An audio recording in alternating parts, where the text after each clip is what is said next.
Hello and welcome. My name is Alan, and today we're back with more of the U.S. Constitution. We're going to read three amendments and talk about them today because they're so small. So I'll be reading from my U.S. Constitutional Law book, um, and then I'll also be having links. I will list in the description below the video the links. But let's get into this. We got three amendments to look at today. The first amendment we are going to look at is Amendment 17. Amendment 17 was from 1913, very much like Amendment 16. And it made some changes to the original Constitution. But let's read the amendment first. Amendment 17. The Senate of the United States shall be composed of 2 senators from each state, elected by the people thereof, for 6 years, and each senator shall have 1 vote.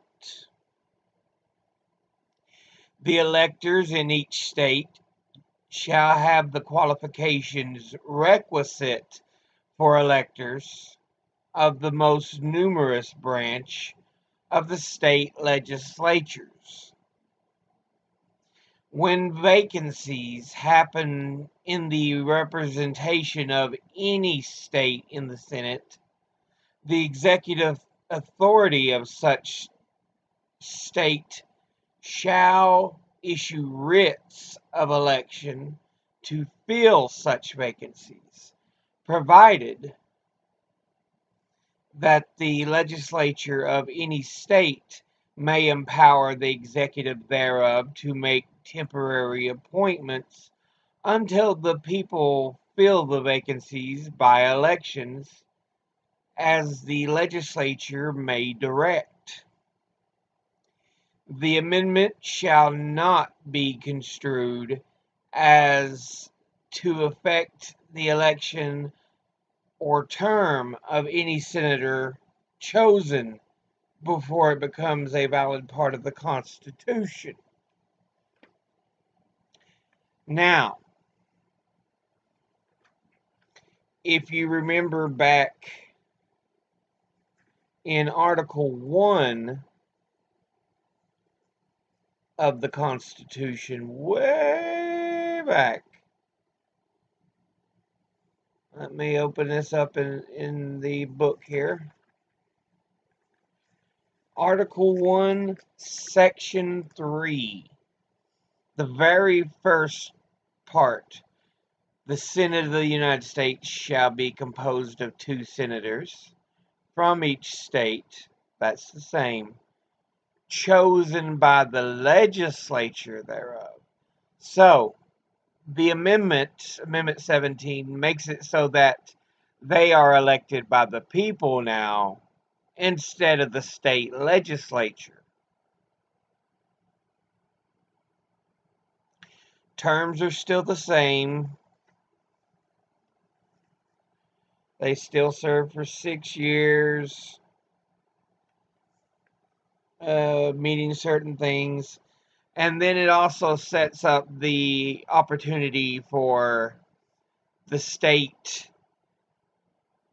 executive to put in a temporary appointment if the Senate seat becomes vacant. So that's what Amendment 17 actually does.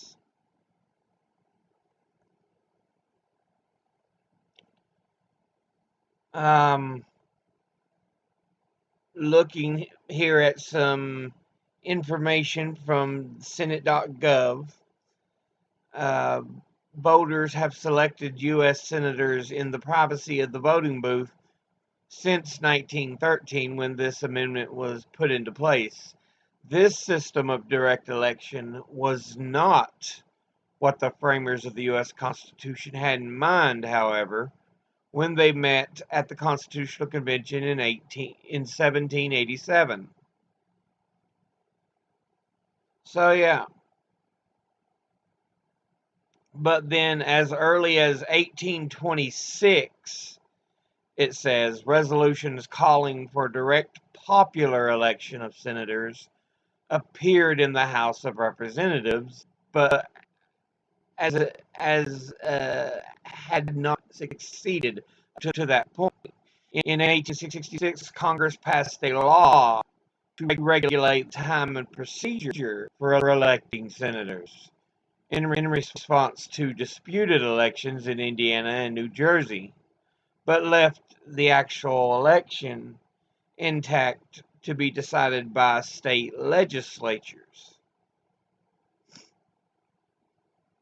So, yeah, the legislatures of the states were electing the actual senators.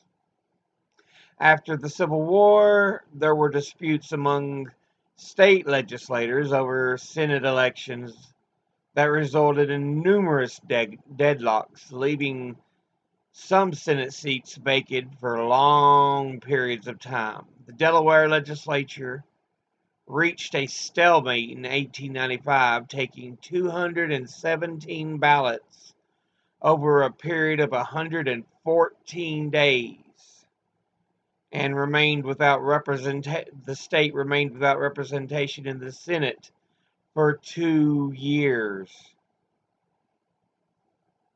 So yeah, the calls for popular election grew because of issues like this.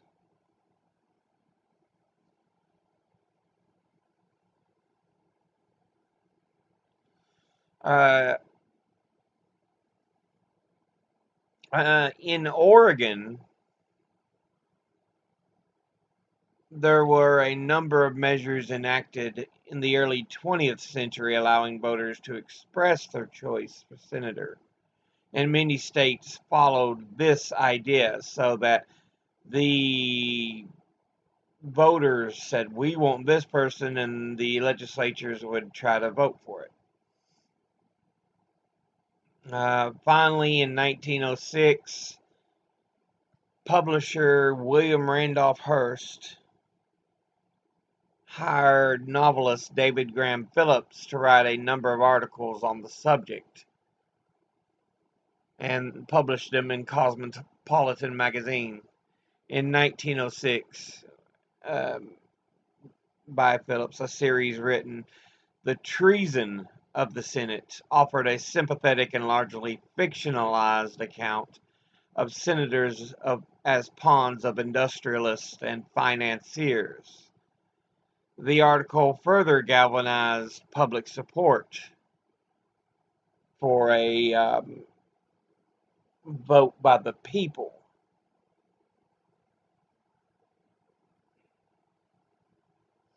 So yeah, you had a lot of problems with after the Industrial Revolution. We had the Gilded Age, late 1800s into the 1900s, where you had these big monopolists who would basically own 90% to 100% of a industry.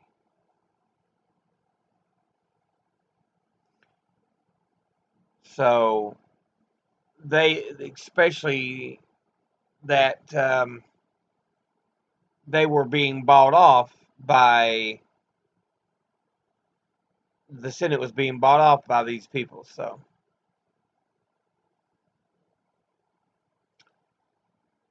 let's see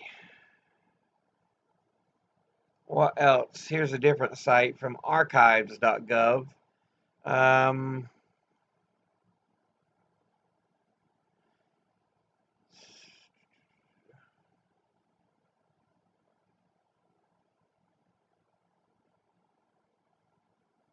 yeah, it's saying much of the same. Um, Several state legislatures deadlocked over the election of senators, which led to Senate vacancies lasting months and even years. In other cases, political machines gained control over state legislatures, and the senators elected with their support were dismissed as puppets. In addition, the Senate was seen as a millionaires' club serving powerful private interests. With the rise of the People's Party, commonly referred to as the Populist Party, added motivation for making the Senate more accountable um, to the people came into place. In 1911, the House of Representatives passed House Joint Resolution 29 proposing a constitutional amendment. So this amendment started its birth in the House of Representatives 1911.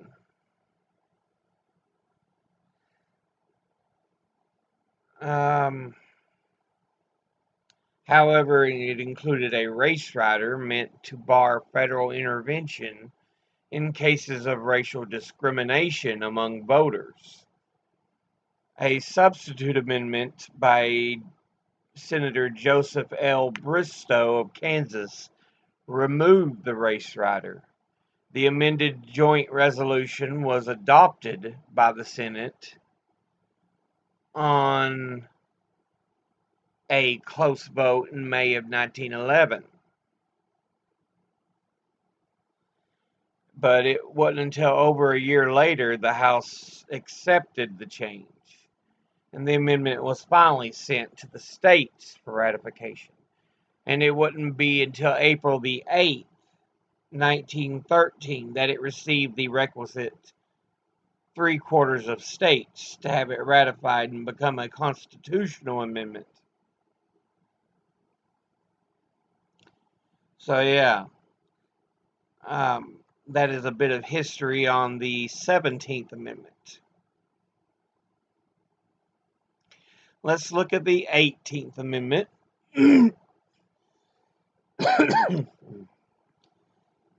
It became law in 1919. It reads, Amendment 18, Section 1. After 1 year from the ratification of this article, the manufacture, sale, and transportation of intoxicating liquors within, the importation thereof into, or the exportation thereof from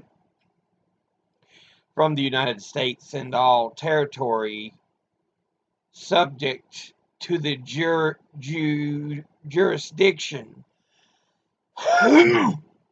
thereof for beverage purposes is hereby prohibited. Use the coughing. Section 2. The Congress and the several states shall have concurrent power to enforce this article for appropriate legislation. And Section 3. This article shall be inoperative unless it shall have been ratified as an amendment to the Constitution by the legislatures of the several states, as provided in the Constitution, within 7 years from the date of the submission thereof to the states by the Congress. And yeah, this is the big constitutional amendment that blocked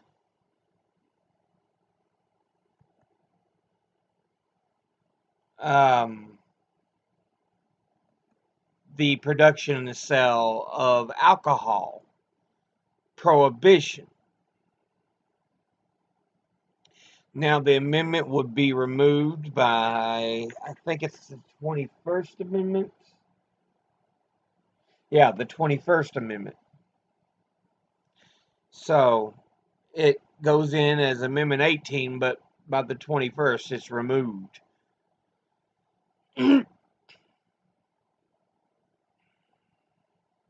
Which is 1919 to 1933. So essentially 14 years thereabout for how long it was in place. But the prohibition movement was a huge populist movement to take away what was seen as the evils of alcohol.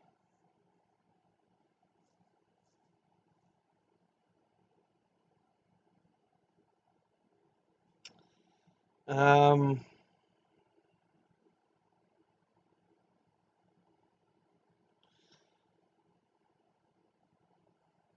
let's see. It was designed to reduce drinking because in the US there was a lot of people who consumed alcohol.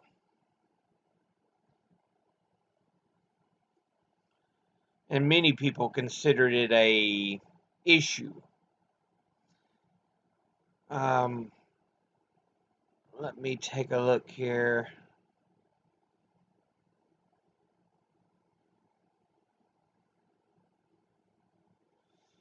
In It was ratified by states on January the 16th, 1919. On October the 28th, 1919, Congress passed the Volstead Act, which provided for the enforcement of the 18th Amendment. So, but here's where we have issues. Not only is the consumption and production and delivering of alcohol cut down upon by this amendment, it's also happening during the Great Depression.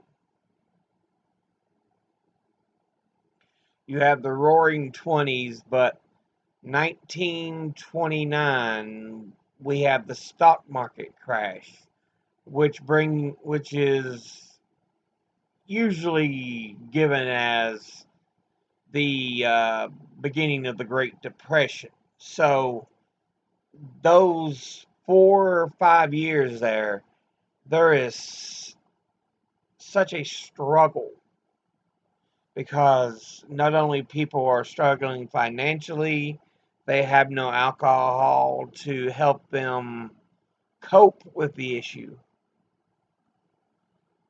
Yeah, it's a bit crazy. Um, the prohibition movement strength actually did grow um, from its beginning, but it was especially at the formation of the Anti-Saloon League in 1893. The League and other organizations that supported prohibition, such as the Women's Christian Temperance Union, soon began to succeed in enacting local prohibition laws. Eventually, the prohibition campaign was a national effort.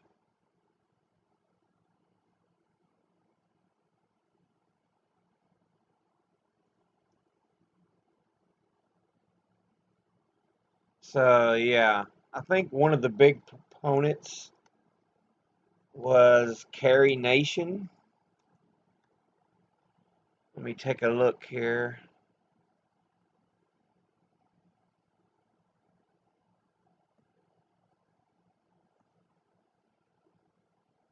Yeah, Carrie Nation. She opposed it before the amendment passed, as one of the biggest proponents for a type of prohibition. But she would pass away in 1911,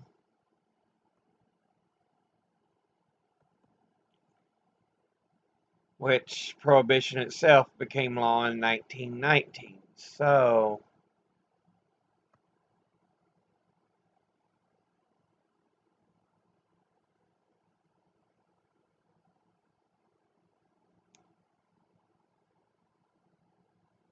okay, but yeah, that's what eight, the 18th Amendment introduced, was the age of prohibition to the U.S. The last amendment we want to take a look at is Amendment 19. It became a amendment of the U.S. Constitution in 1920 and is real short. It reads, "The right of citizens of the United States to vote shall not be denied or abridged by the United States or by any state on account of sex. Congress shall have power to enforce this article by appropriate legislation." So it's giving women the official vote in the ballot box. Before then, women were not always included to be able to vote. We got African Americans to be able to vote with Amendment, I think it was 15.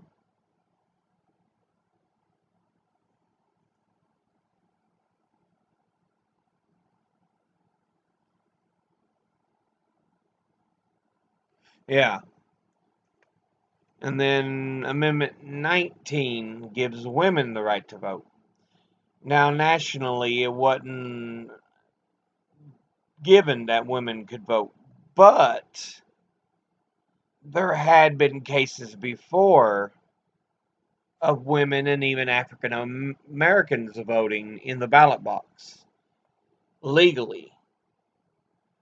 Uh, the state of New Jersey, it's in its very first constitution in 1776, gave voting rights to all inhabitants of this colony of full age who are worth 50 pounds and have resided within the county for 12 months. So women and African Americans could vote if they had been a resident for at least a year and had at least 50 pounds, which we weren't using US dollars yet. So this is British pounds of money. So you still had to have a amount of wealth, but you could vote if you were a woman or African American in New Jersey. Now, it says in 1790, the legislature reworded the law to say he or she, clarifying that both men and women had voting rights, but not only single women could vote, but only single women could vote because married women could not own property. Um,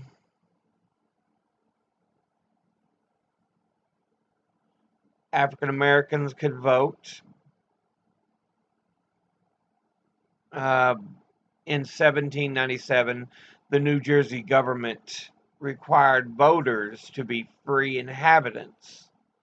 We do not, it says, we do not know if enslaved African Americans voted before the law was passed. the property requirements made that unlikely, but no law specifically prohibited them from doing so. But in 1807, the state legislature restricted suffrage to only tax-paying white male citizens. But for about 20, almost 30 years, 30 some years,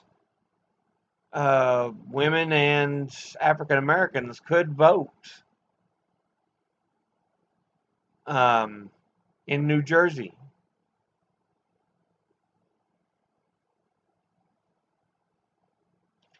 Let's see. But there was a growing movement that began in the mid 1800s to give women the legal right to vote. And again, we see the 15th Amendment in 1870. So there's a growing movement that women, African Americans, they all have the right to vote. Um,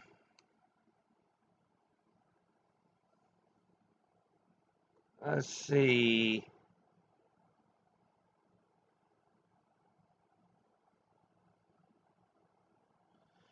Much of the idea was focused against the national government, but many other women felt that they should focus on getting the state or territory to recognize their right to vote.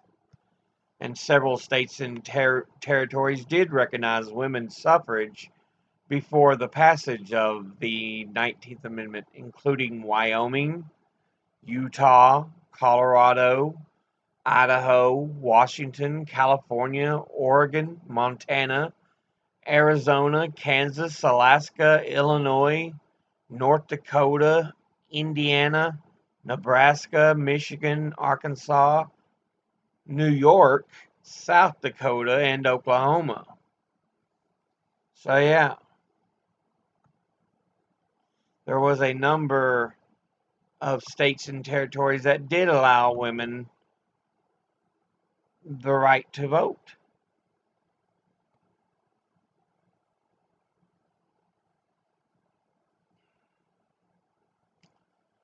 But the law would officially become an amendment on August the 20th, 1920.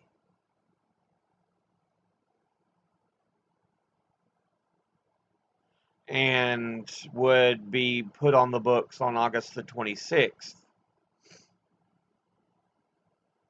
Um, the first proposition in Congress for a women's right to vote was in 1878. This is from libraryofcongress.gov. The amendment did not pass the House and Senate until 1919.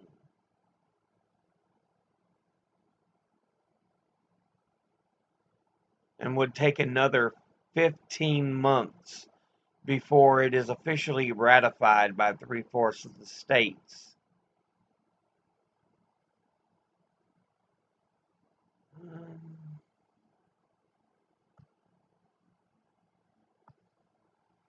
They do have a bit of a timeline showing here. 1890, Wyoming enters the Union with its suffrage laws intact, becoming the first state under the Constitution to allow women to vote.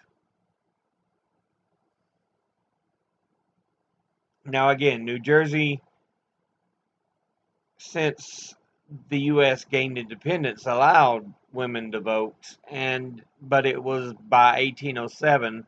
We were under the Constitution, but it restricted those rights. Wyoming was the first state to freshly enter the Union and allow women to vote under the Constitution. 1916, Jeanette Rankin is elected as a representative for Montana, becoming the first woman to serve in the U.S. Congress. The following year, 1917, women picketing for suffrage in front of the White House are arrested in August and November. Some are sent to prison. 1918, the House of Representatives passes a resolution for a women's suffrage amendment. The resolution is defeated in the Senate. 1919, the 19th Amendment to the Constitution, which gives women the right to vote, is adopted by a joint resolution in Congress.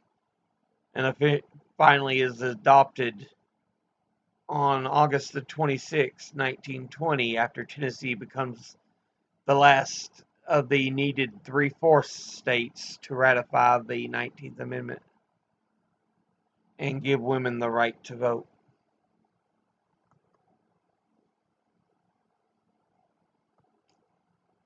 But yeah, another timeline.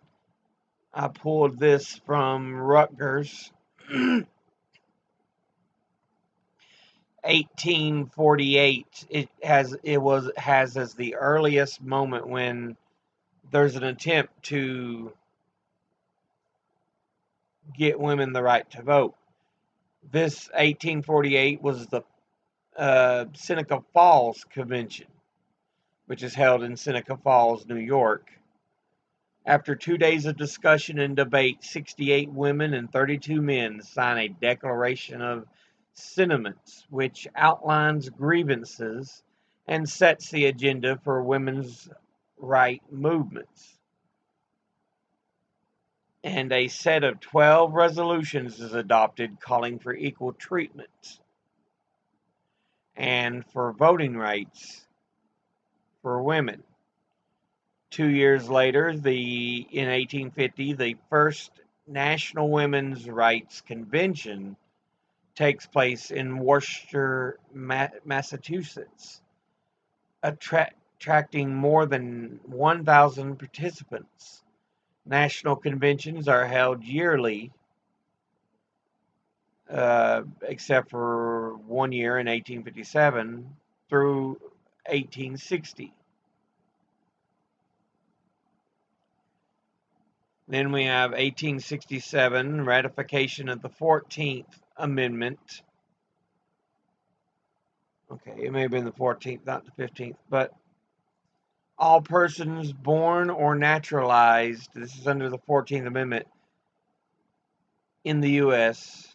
are subject to the jurisdiction thereof, are citizens of the United States wherein they reside, and the right may not be denied to any of the male inhabitants of such state, being 21 years of age and citizens of the United States. So 1868 sees the right to vote granted to African Americans. And so the push for women's voting rights becomes stronger. 1870, Congress ratifies the 15th Amendment. Okay, so it does say the right of citizens of the United States to vote shall not be denied or abridged because of race, color, or previous condition of servitude.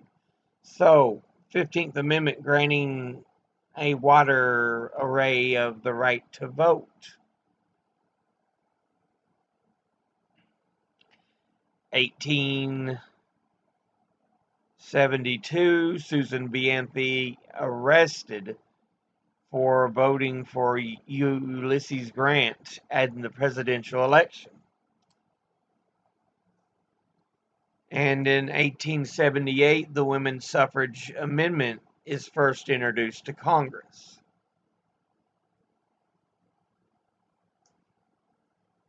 Um, 1890, the National Women's Suffrage Association An American Women's Suffrage Association merged to form the National American Woman Suffrage Association. As the movement's mainstream organization, the NAWSA wages state-by-state campaigns to obtain voting rights for women. 1893, Colorado is the first state to adopt an amendment granting women the right to vote.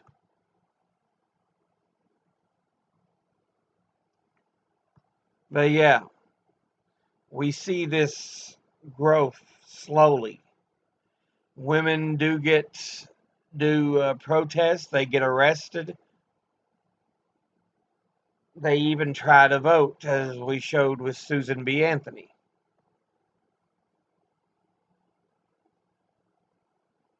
Yeah, Susan B. Anthony. Um,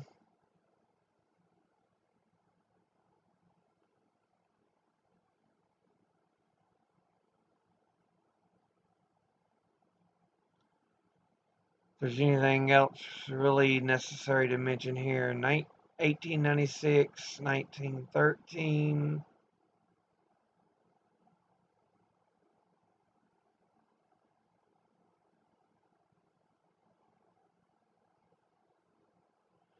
Yeah, 1916, Alice Paul and her colleagues in the National Women's Party begin introducing some of the methods used by the suffrage movement in Britain.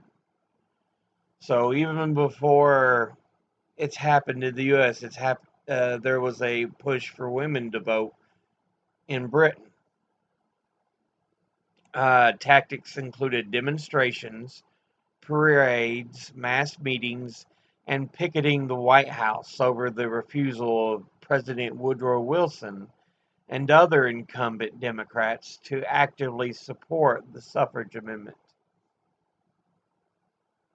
1917, in July, picketers are arrested on charges of obstructing traffic, including Alice Paul. She and others were convicted and incarcerated at the Occoquan Workhouse in Virginia. While imprisoned, Alice Paul began a hunger strike. 1918, in January, after much bad press about the treatment of Alice Paul and the imprisoned women, President Wilson announced that women's suffrage was urgently needed as a war measure. And of course, 1919, the Federal Women's Suffrage Amendment, originally written by Susan B. Anthony and introduced in Congress in 1878, is passed by the House and Senate and given to the U.S. states for ratification. And of course, it becomes an amendment in 1920. So yeah, the women receive the right to vote. But that's going to be it for today. I'll list the links in the description below the video. As always, educate thyself. Think, read, study, learn. Someone tries to tell you something you have trouble believing, ask them to cite their sources. I'll see you all in the next video. Until then, later.